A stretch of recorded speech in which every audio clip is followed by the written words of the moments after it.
Hello there, I'm TechDave, and today we're looking at this Thinkpad T400, a delightful person who has decided to remain completely anonymous, which I'm happy about. That's a good thing. On Reddit, basically, yeah. So I was on a thread in Thinkpad forums and mentioned that I might quite like one of these, and so he sent it to me. I had to arrange for a courier, but it was completely free, and it came with a uh, Ericsson F3507G 3G mobile broadband card, a 2 gig memory module that is called Turbo. It's a turbo memory module, which basically acts as kind of a cache for hard drives. So it's a bit like having a hybrid drive. 160 gig SATA 1 SSD and 4 gigs of RAM, although I've upgraded that to 8 now. So yeah, I'm just going to sort of show you the performance, and I was absolutely delighted, so I thought I'd make a little video about it. So here we are.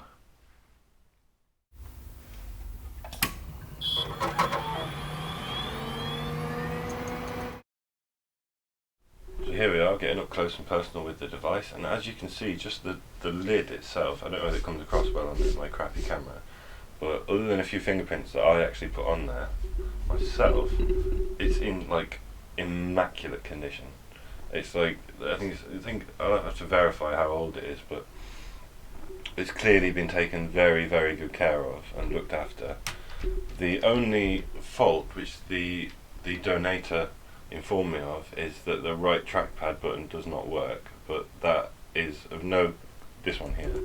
Other than that, it's of no consequence to me anyway. I exclusively use the track pointer. I actually quite often disable the trackpad in BIOS anyway.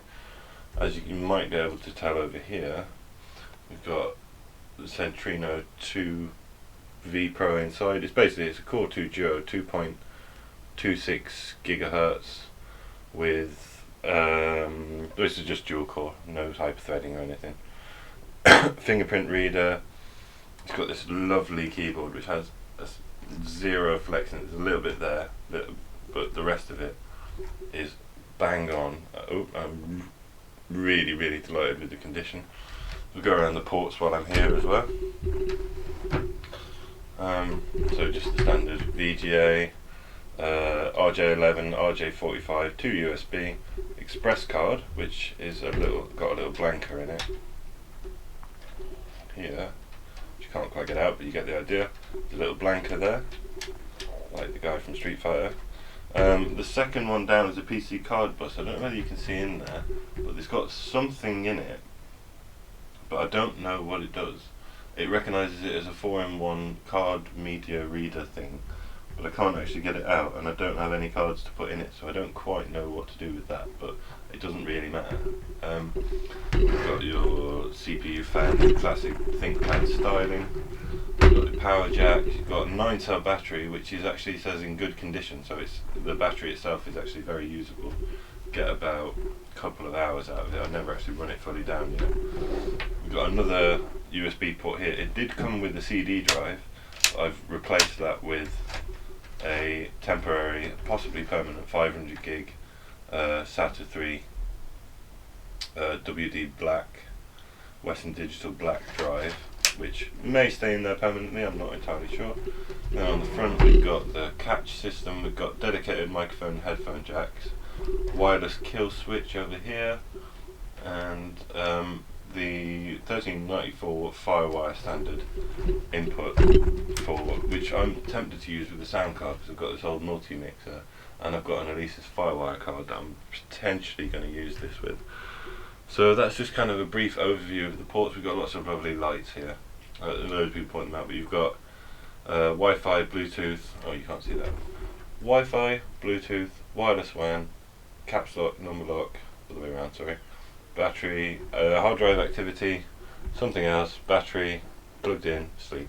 So, and the delightful blue Think Vantage buttons here. And we're going to just boot her on a second. It's got a Think light that is extremely bright, but shines directly into your eyes, as you can see there. So that's all right actually for the kind of, if you're in that sort of view, but it's something I heard complained about in reviews that I read of this before I got it. But I like having the Think light, but I don't use it particularly anyway, so it's not really an issue. Yeah, so as you can see, you may recognise this is Windows 7 that it's got on it. Windows 7 Professional. Now, I've also got an SSD. I bought a license for Windows 10 for it and installed it on this SSD, but after all the updates it was so bloated, and I pared it down, got rid of the old Windows 10 install files from the pre-updated version, and it doesn't perform that well. It honestly doesn't perform that well, and I'm not entirely sure why. But I guess it's just Core 2 Duo, not really ideal for running Windows 10. Although it is capable of it, it's not ideal. What else? I put 8 gigs of RAM in it, so it's got 2 sticks of DDR3 that are clocked down to 1060 megahertz because that's the maximum that the motherboard can support. So I'll be right back in the operating system. My apologies about the audio in the last section. It was the springs reverberating on this evidently incredibly poorly designed microphone setup that I have here. So as you can see, we're on the device now, and we've got a little bit of information available.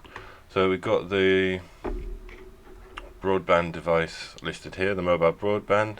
It's got Bluetooth, there's the card controller, it's got a smart card reader with the SIM card as well. And the cool thing that I really like about this device, and the reason I put it on Windows 7, because this doesn't really function on Windows 10, although there may be a workaround, so I'm going to look at that possibly later on in the video, I don't know. You've got switchable graphics that switch between either the mobility Radeon HD 34000 or I think it's a GMA, the chipset, the Intel drivers. Can't really tell you any more about it other than it's a mobile series chipset family 4. But you can switch back and forth depending on what you're doing. So the Radeon drivers have 256 megabyte VRAM, and yeah, that's kind of a cool feature. And I've also got installed the that counts as a modem. Where is it? There's the FireWire. We've also got storage controller. There we go. So we've got the Intel Turbo Memory Controller. This took a little bit of tracking down, but it works now, and that just functions as a kind of cache to speed up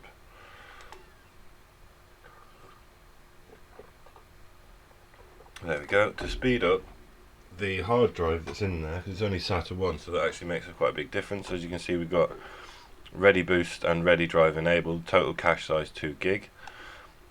I have noticed a bit of an improvement actually. It has sped it up quite a bit in terms of responsiveness. I've deliberately put my face over here blocking my product key and activation and everything, but as you can see, it's Core 2 Duo P8400, 8 gigs of RAM, 64-bit operating system. It got 4.8 on the Windows Experience Index,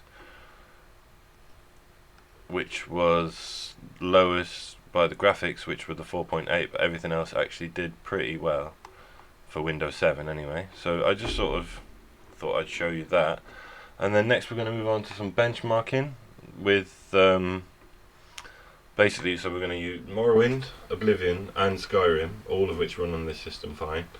And I'm going to show you what performance we get, what frames per second, what settings we have to use, and what is the practical applicable use of this laptop in 2020.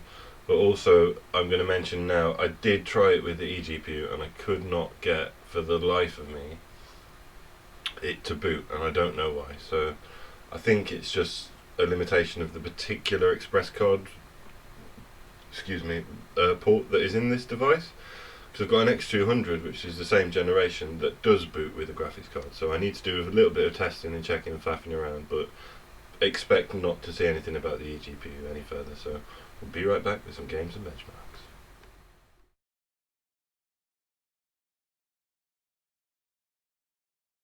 So first off, we're going to take a look at Morrowind. Now, on the screen capture, it looks like garbage, but it's actually like on the device. If I just pull in a bit closer, it's mainly just how I'm capturing it that makes it look crap, basically. Because actually, at 43 frames per second at 10, I think I've got it 800 by 600 just to get like a nice aspect ratio for the capture, but it's running very smoothly and sharp. You just can't tell from my crappy recording setup, unfortunately. But yeah, as you can see, we're just idling here, and none of that red artifacting is there either, you know. The red little sparkly bits are an issue with picking up from the VGA device, through a converter up into the capture card. So let's just walk around a little bit. Jump. So we're averaging above 40 frames per second at 800 by 600 with quite a high render distance as well. Let me show you. So if we take the view distance down a little bit, gamma correction doesn't seem to make much difference. Real-time shadows off. We're getting well up into the 60s. It's not quite 60, but 50 odd. So we could probably reduce that even more and then get 60 frames per second. Let's have a look. Yeah, so above 60 frames per second with very little view distance. And what you're seeing looks like garbage, but it's not what it looks like on the device, if you see what I mean. Like, this water looks really nice. All those little red tinges, the red little blotches, are an artifact of the capturing process. But as you can see, we're up into nearly 70 frames per second, and actually improves but the more you look out into the fog in the distance. So that's Morrowind, how it's performing. As you can see, I've got fraps in the top corner sort of showing us how it works. This will probably mess up the screen capture, but just to show you, at 1024 by 768, we're getting in the hundreds of frames per second with that low render distance. So your mileage may vary, but you can easily get above 60 frames per second at a relatively comfortable resolution. It works fine for this laptop. So the next thing we're going to look at will be Oblivion.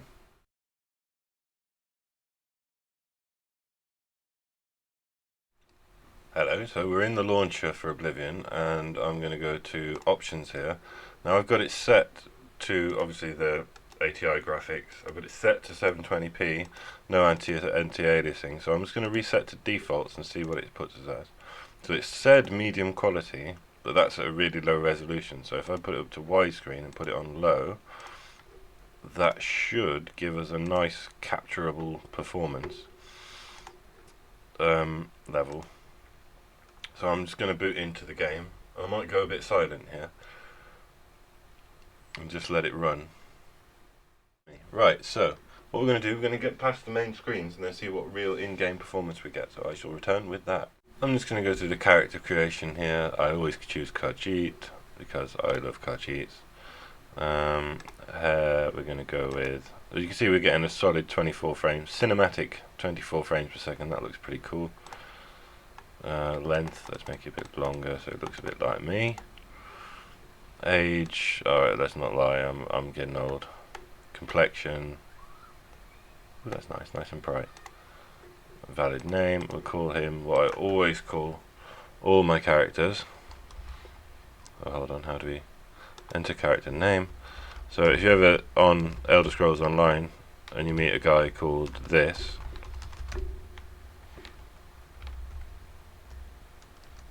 you'll know it's me. Dal-Jaran. Some completely made up nonsense. Yes, I want to be a Khajiit. So there we go, in game we're getting 30 frames per second. So far, let's just see what kind of, move the mouse up there.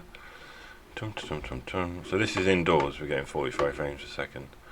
So I can't do much here, needs a key. Kind of locked in. So it does run it quite nicely at 720p on the low preset, but we need it to be at 720p and so that it actually runs. Gameplay, we want to put on some subtitles here. Yep.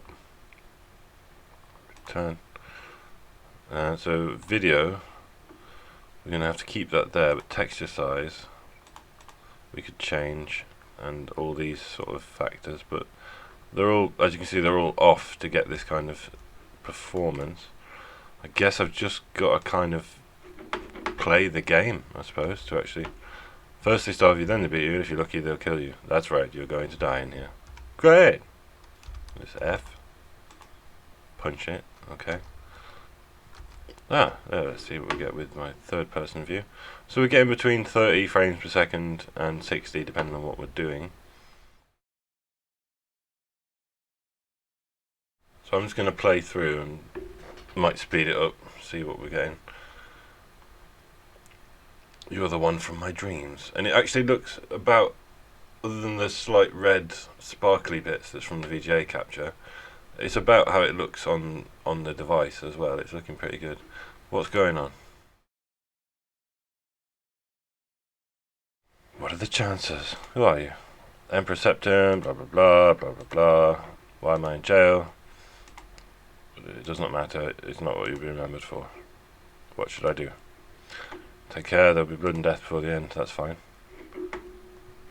Right, this seems to be, from my memory of people playing this game, the way.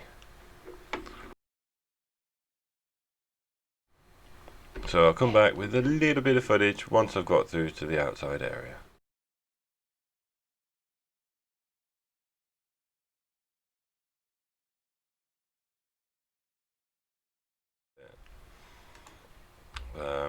Around this area. So I reloaded it, but with the medium setting, because I realised this is probably a Windows XP era game, and you can see we're still getting roughly the same frame rate. As I was before. Boff! Boff! Die. Goblin scum. Also, random thing, I changed E and space to be the opposite thing so that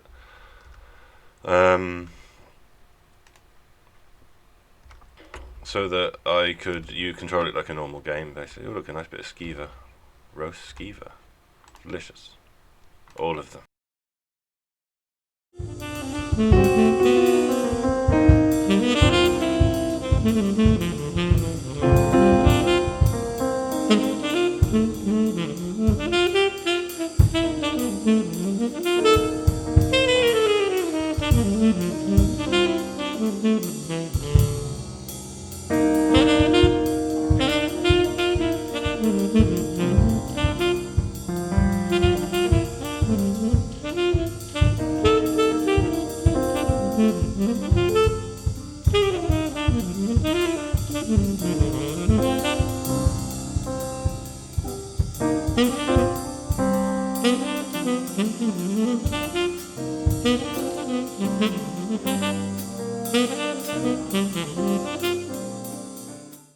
So as you can see, we are now outside. We're on medium graphic settings.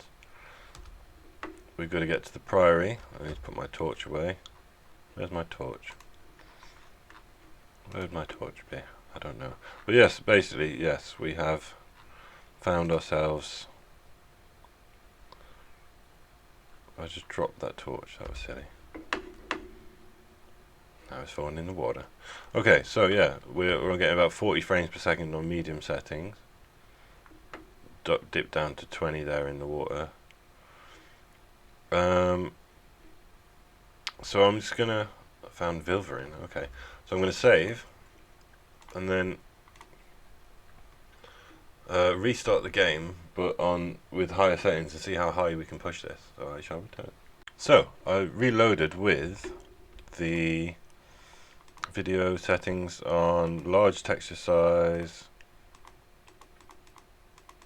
basically on ultra high settings with HDR and all this kind of fancy stuff turned on, and we're getting like a nice tight-ish 25 to 30 frames per second, but we're getting a bit of lag.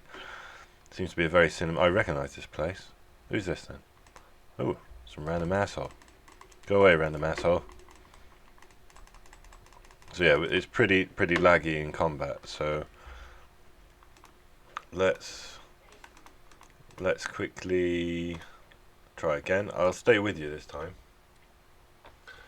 and we're going to try it on high settings because I think high settings may be the sweet spot. So here we go. We go high, and then 720p, and then no anti-aliasing. So this is all my settings. It's just I clicked the high. It's got HDR, VSync, full screen. 720p. And this is with 256 megabytes of VRAM running Oblivion. And we're going to see what kind of performance we get, basically. Continue. And we're outdoors here as well. It's relevant to say we're outdoors. So in the dungeon we were locked between 30 and 60 all the time. But we want to see if that's stuttering, because it doesn't look anywhere near as bad as it looks for you guys as it does for me, because I'm seeing it on a smaller screen and you're seeing a 720p game capture. Let's just kill this bandit. So we're getting a nice cinematic. Thing is though, with the way I'm experiencing this, because it's rendering it twice, that's the other thing. Because you're seeing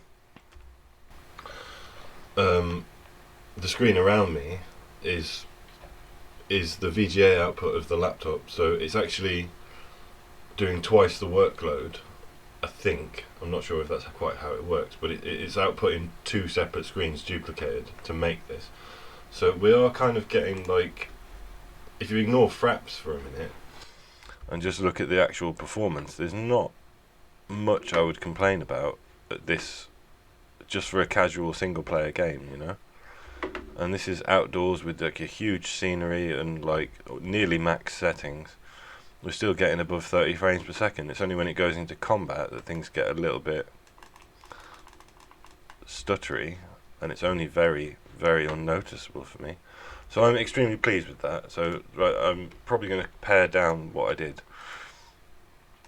But yeah, you get the idea. Basically, we're getting above 30 frames per second on high settings in Oblivion, and I don't know how much of what I actually recorded you'll see, but we'll move on next to Skyrim.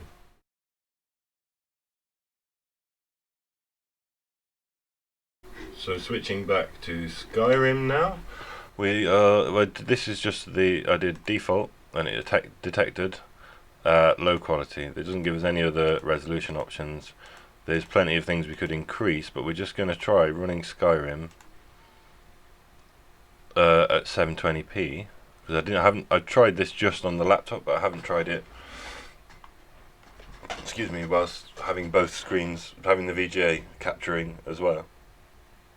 But it ran fine before, so I'm expecting good results here.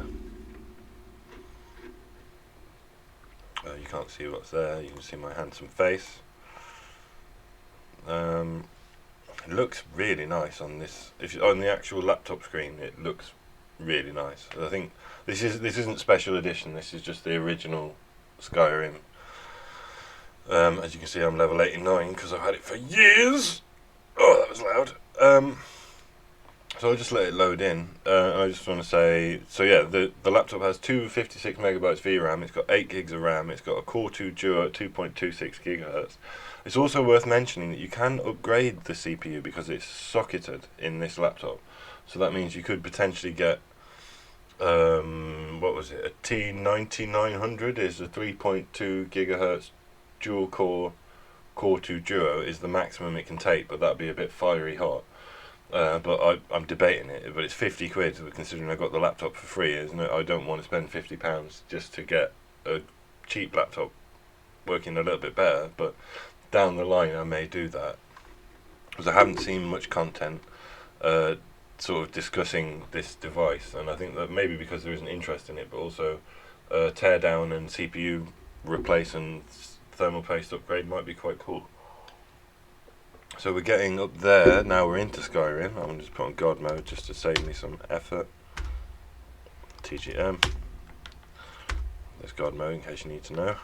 There's an eagle, I'm looking out there. Let's go inside Lakeview Manor. You see I've just left my character dramatically sitting on a chair looking out over just the beautiful landscape. Let's see if you get a first person view.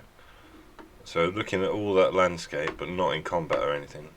First person view, we're getting 20 to 30 frames per second. Now for me, I'm not overly fussed about 60 frames per second in terms of one player games. Obviously in multiplayer games and online competitive games, that 60 frames per second is really important, but if you're just chilling, you don't really notice this frame rate being that low in in the actual experience of it, I don't find, but you may find otherwise, your experience might be different.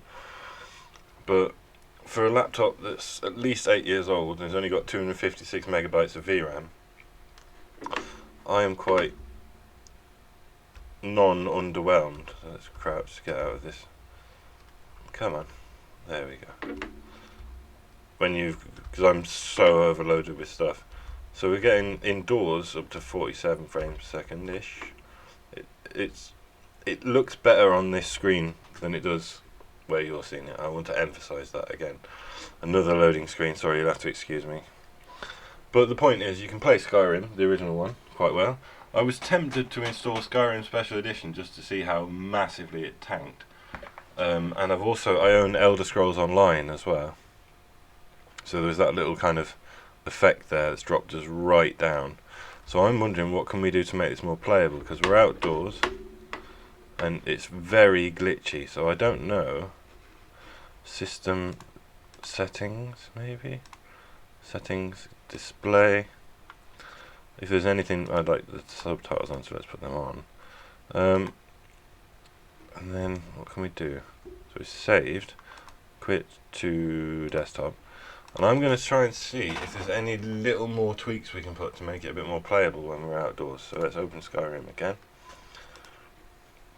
Options. So we've got advanced, texture quality low, view distance. Let's just pop these all right the way down to the bare minimum. They're all on as low as they'll go, so that's good. We could do a 4:3 aspect ratio to make it work better, but that wouldn't pick up on the capture card, but that's one thing you could do. And what else could we do? Windowed mode might take a bit of pressure off at 720p. Let's see if that makes any difference.